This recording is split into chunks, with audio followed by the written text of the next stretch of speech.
Cassidy. I'm the president of the Austin Police Association. We're here on a special day to where we're going to be able to help out one of our community members that unfortunately was murdered this past week by three individuals. Here in front of me today, again, I'm Ken Cassidy, president of the Austin Police Association. We have Frank Ortega. He's the director of LULAC District 7. Stacy Lopez, also with District 7. Bino Cadenas, who's an Austin police officer. He's the chairperson for Austin Cops for Charities, which is the 501c3 run through the Austin Police Association. We have Marcelino Gamboa, who is the president of Amigos in Azul. And we have Leonel Bello, who's the nephew of Mr. Urias that lost his life this past week. We are coming together with these groups and also the Greater Austin Crime Commission to provide money to Crime Stoppers to find the three individuals that murdered Mr. Urias in cold blood when he was just trying to sell ice cream. He was a well-respected community member. Police officers bought ice cream from him, the neighborhood, the kids, they loved him, and we're going to do everything we can to get the offenders put behind bars. I'm going to release the press conference to Bino Cadenas, who's going to provide the breakdown of the money. Bino. Hello, I'm Officer Bino Cadenas, Austin Police Department. So what started was a grassroots effort to try to find the suspects responsible for Mr. Urias' death. As we know, he was an ice cream vendor, a paletero, who made a living pushing an ice cream cart selling ice cream. He was robbed at gunpoint, shot, and then a week later died in the hospital. It touched our community, one, because he was characterized as a hard-working man and just a great person. He was survived by his wife and his daughter. He was saving up money to build a home in Mexico. So again, innocent man, just a target of crime in our community.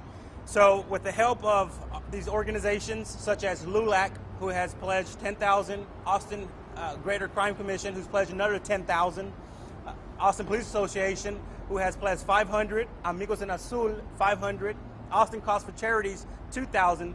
Together, we have a combined of $23,000. Now, the Capital Area Crime Stoppers, they have an up to $1,000 reward. So, if somebody gives information that helps us capture these suspects, they could be looking at a combined total reward of $24,000. It's very important to point out that Capital Area Crime Stoppers is doing 1,000, but they're going to help us facilitate the method to give this money to the witness so that it's anonymous and that nobody knows who it is. Again, we want to remind the public that they can come forward, give information that can help us capture these three suspects who are out in our communities and who have killed Mr. Urias. This is something very important to me, to my fellow officers, and I know to the Urias family because they want justice. With that, I'm going to allow Mr. Frank Ortega, who's the LULAC president in this district, to come forward and just talk a little bit about it as well.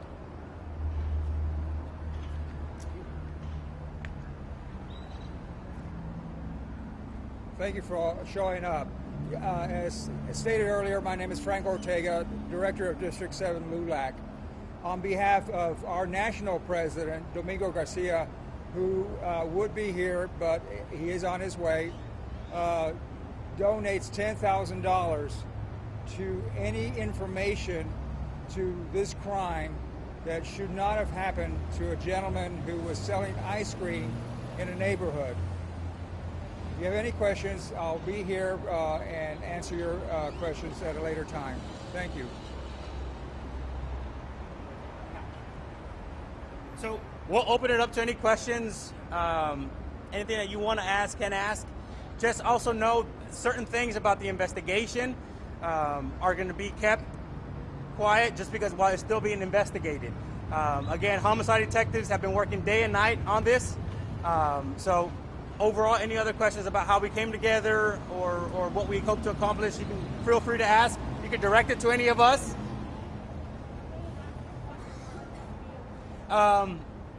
You can, however, I'm not sure if he wanted to speak, so let me follow up on that.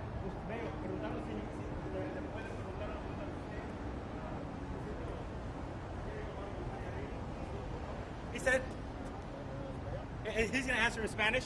Okay. Go ahead. Si quiere quitar la máscara.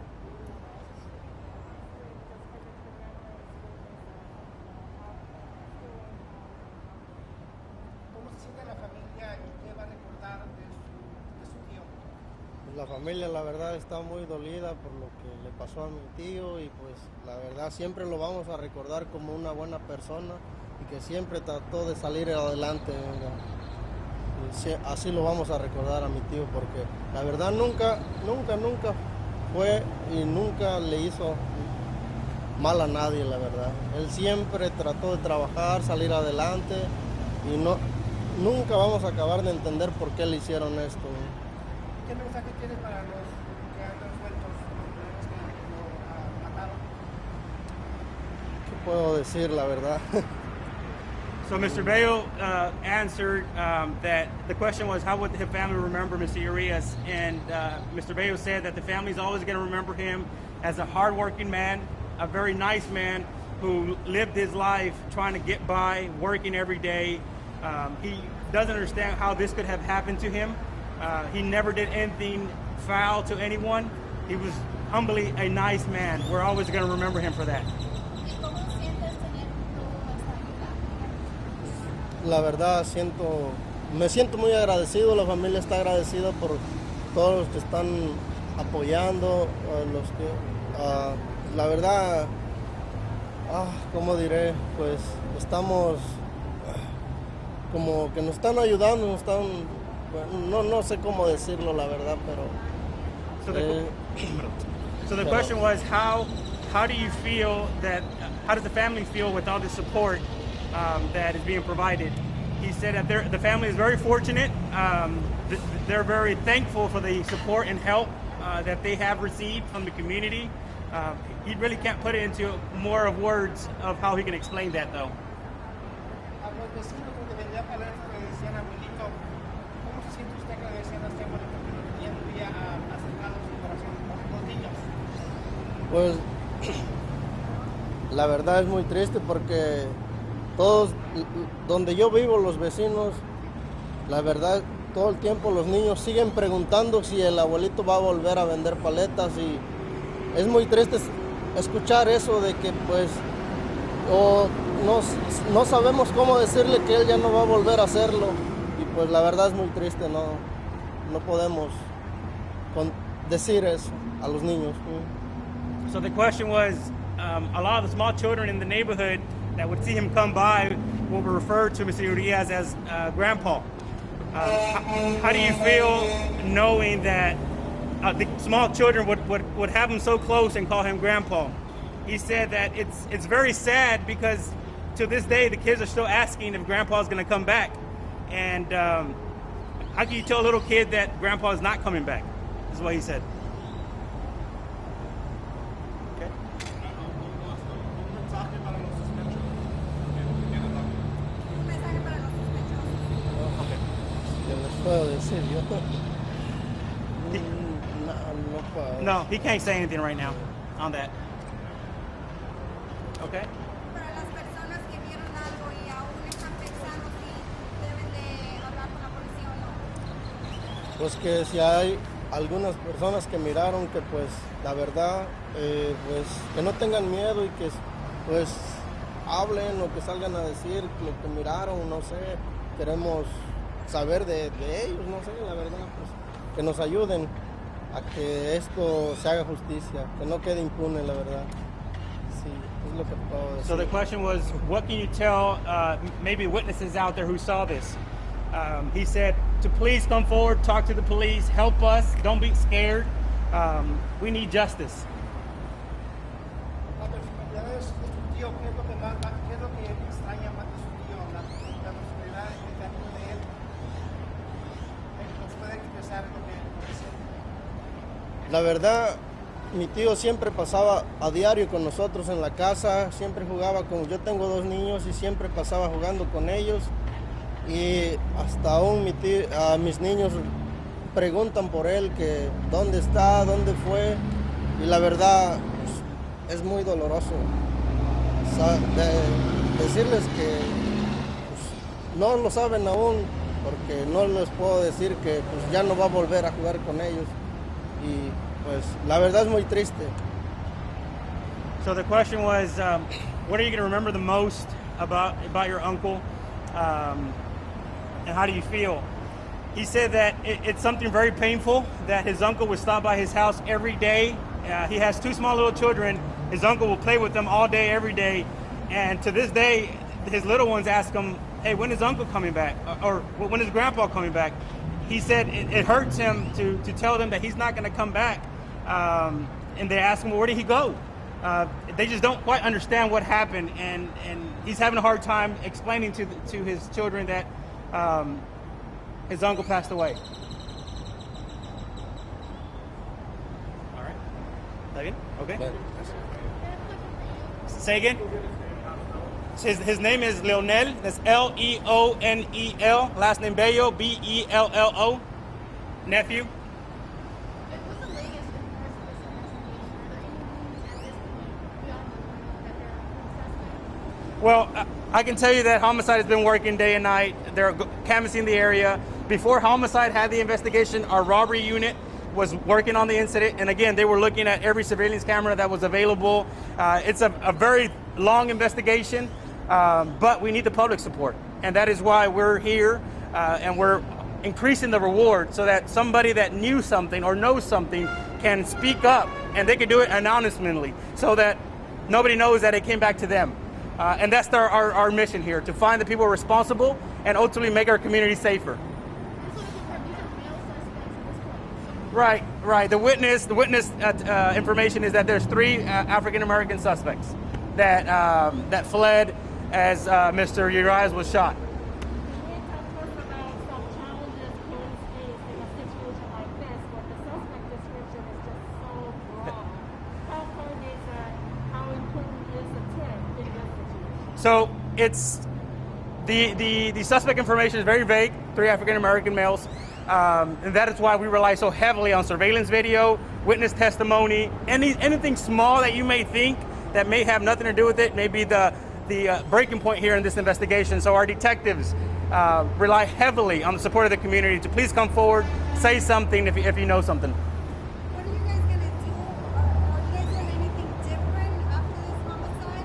Since I was there at the community talking to residents, they're all complaining that they heard 3 shots. It's 3 p.m. in the afternoon, and there's this lady taking a nap right next to where it happened. She said she heard the 3 shots, and she was like, "Oh, somebody just got shot."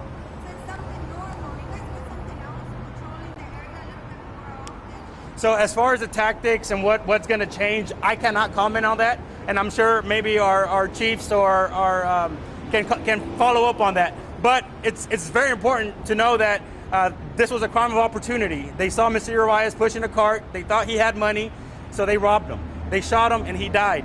So innocent man, kind of like what Mr. Bello said, this could have happened to anybody in our community. It's unacceptable, and we're not going to stand by here and allow it. So that's why we want to find the people responsible before somebody else becomes victim. Last question, can you elaborate why y'all chose to help Urias and how all of y'all came together to support him? Sure. So I can just speak on my behalf. When I found out that he had passed, it was a Wednesday, July 1st, I believe, I was touched because being of a Hispanic, Mexican culture, our ice cream men are pillars of our community. You hear them and you smile. And it tore my heart. And I immediately posted something on Facebook and Twitter. And I started my own fundraiser. So that I can increase the reward. And I had a detective and a retired officer reach out to me, and together we collected $160, right? But then I talked to my sister organizations, Amigos en Azul and Austin Police Association, and together with Austin Calls for Charities, we had 3,000. Then we got wind and heard that LULAC wanted to do something about this as well, that they did 10,000. So that was being now 13,000. And then just late last night, we heard from the Greater Austin Crime Commission, who also wanted to contribute and be a part of this fundraising effort. They contributed 10,000. So it just kind of picked up and got momentum, and that's how it started. Yeah, can we get some thoughts? Sure. Okay. But, go ahead. Cuando escuchaste que había fallecido el señor, repíteme lo mismo que acabas de decir en inglés en español, por favor. Sí, cuando me di cuenta yo que el señor Urias pasó, me dolió. Y le tocó el corazón a muchas personas en la comunidad porque sabemos que los paleteros es una persona que cuando eres niño te sonríes cuando oyes las campanas. Y me tocó el corazón y seguí siguiendo a la familia en las redes sociales. Decidí yo hacer algo, puse un mensaje yo en mi Facebook y en Twitter y yo quise recolectar dinero para que podamos agregar la recompensa para un testigo. Un detective y un oficial que se retiró me dieron dinero y yo recogí $160. Pero me puse a pensar, le hablé a Amigos en Azul, a la Asociación de Policía, al sindicato, y con la organización que yo soy de sin lucros, Austin Calls for Charities, recolectamos $3,000. Luego me informaron que LULAC también quería participar y que iba a donar $10,000. Y luego anoche otra organización, Greater Austin Crime Commission, dijo que iba a dar $10,000 también. En total tenemos $13,000. Pero con los 1,000 que trae Austin Greater Crime Stoppers, son $24,000. Y así es que comenzó el esfuerzo de que yo quise saber, quería recolectar más fondos para encontrar a las personas responsables. Que se está trabajando día tras noche, los detectives están trabajando, pero que le piden a la ayuda del público, que por favor, si saben algo, vieron algo, que les hablen para que puedan agarrar más pistas con los sospechosos. Sabemos que ¿se considera esto un hate crime o un crimen de oportunidad? Que sabemos que estas personas Sí, fue un crimen de oportunidad. Vieron a un hombre a grande de edad, quizás pensaban que iba a tener bastante dinero, lo robaron, le dispararon y le quitaron el dinero. Y lamentablemente falleció el señor Urias una semana después. Y estos sospechosos todavía están en nuestra comunidad y pueden hacer lo mismo a cualquier otra persona. Y es importante que el público, por favor, hable y que nos diga lo que saben. ¿Cómo se pueden proteger los otros vendedores que posiblemente estén en la calle? Bien importante de que lo hagan en el día, obviamente, pero que también no se vayan a lugares que están un poco escondidos, que pueden estar enfrente de negocios donde haya cámaras, donde haya hartos carros pasando, que lamentablemente les voy a decir que no se meten en los barrios, pero si lo hacen, que tengan mucho cuidado, ojo vivo, que vean lo que está pasando alrededor. Can you talk to us about why Ice Cream Man is more than just someone who sells you an ice cream to sell an ice cream? So the Ice Cream Man is obviously a businessman, but they're genuinely there to provide a service to the community, especially little kids. And when it's 100 degrees outside, they're working hard. They're pushing a ice cream cart, pavement. So it's something that we as children look for throughout the day. And once we buy that ice cream, we can't wait till the next day, so that our parents give us more money to buy more ice cream. So it just breaks our heart knowing that a man who was out here working to provide a service, especially to our children, was gunned down, robbed, and then murdered. So it's devastating. Say that again? Gracias.